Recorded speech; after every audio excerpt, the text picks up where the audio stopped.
Hi there, great to see you again. In this video, I'll show you how to get your name and address off of your Stripe invoice or receipt.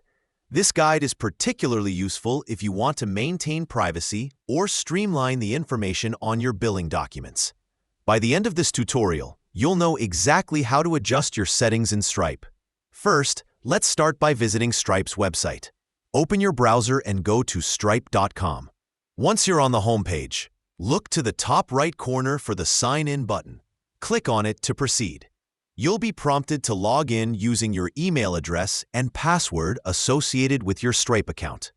If two-factor authentication is enabled, make sure to complete that step for added security.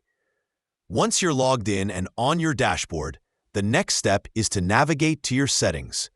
On the left-hand side of your dashboard, you'll find a menu. Scroll through it to locate Settings and click on it. A new set of options will appear.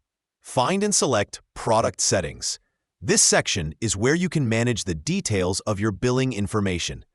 Within the Product Settings, click on Billing. This area is specifically for configuring your invoices and receipts. In the Billing section, select Invoices. Your goal is to find the Business Information section, as it contains the details you want to remove. Click on Business Settings to view the information you have on file. Once in the Business Settings section, you should see your name and address displayed. To remove these details, simply clear the fields where your name and address are listed.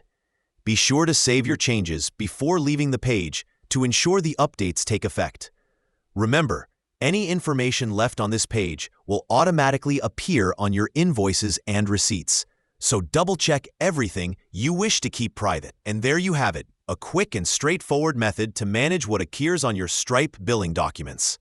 By following these steps, your personal information will remain secure, and your billing documents will be concise. If you ever need to review or update your details, you can always revisit this page. Thanks for watching, and I hope this was helpful for you.